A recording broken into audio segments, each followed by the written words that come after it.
You're not losing your mind, you're expanding it. So in the last episode, we talked about how everything falling apart isn't actually breaking down.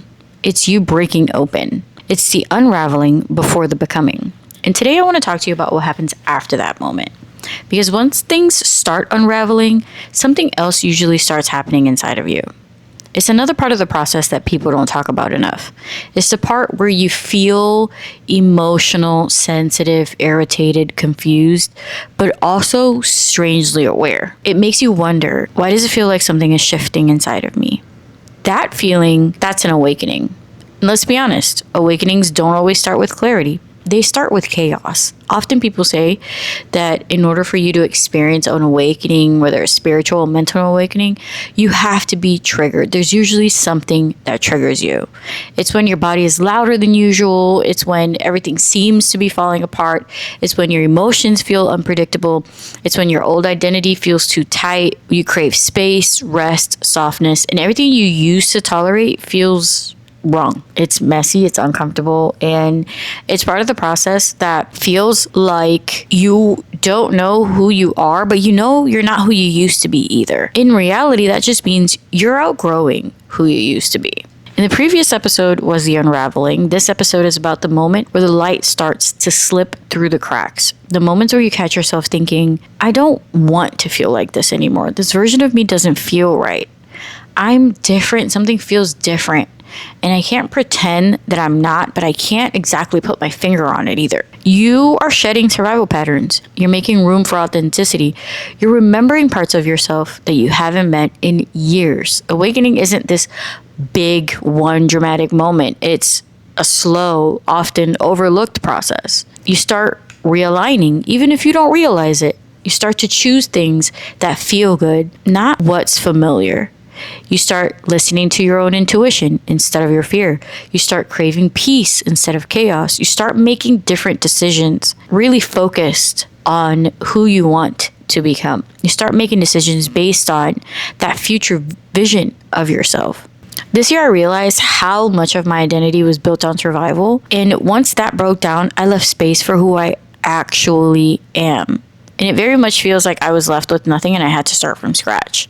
I had to figure out, who is Leslie down to her core outside of the survival habits, the patterns, the characteristics, anything that was built on trauma. That awakening felt like I was falling apart. It was really daunting not recognizing myself. Then I realized I can rewrite my story with full control now. And it feels uncomfortable because your old identity is dissolving, but you don't know who you really are quite yet. It's the in-between phase. And us humans, we don't like the unknown. We very much have a natural instinct to be in control. So if you want a way to anchor this phase in a gentle but grounded way, here's what I want you to do. I want you to create a Pinterest vision board or a physical one, whichever feels more like you. Include how you want to feel, include your energy, your lifestyle, your routines, your habits, anything that you want to manifest. What kind of style does this person have? What does this person do for their morning routine, their night routine? What does that version of you that you see yourself being, what's that version of you do for work? What does that higher self version of you do when faced with a difficult choice? How does that person handle it? Well, you need to put all of those things on your vision board. Be extremely detailed, extremely specific. And then I want you to list about 3 or 5 things that you're realizing about yourself. For me, one thing I realized through therapy and through the shadow work that I've been doing this year is that the moment that I start to act like the person that I want to become is when I feel like that person. So my therapist always says, action precedes emotion. So in order for you to feel like that, you have to act like it first. Started to realize that about myself. And I realized that it's okay for me to rest. It's okay for me to do things without necessarily being good at them or worrying about if I'm making progress or if I'm being productive or being a high achiever. It's okay for me to do things without having to achieve anything. Simply out of the idea that I'm having fun and I'm living my life. List 3 to 5 things that you're realizing about yourself like that.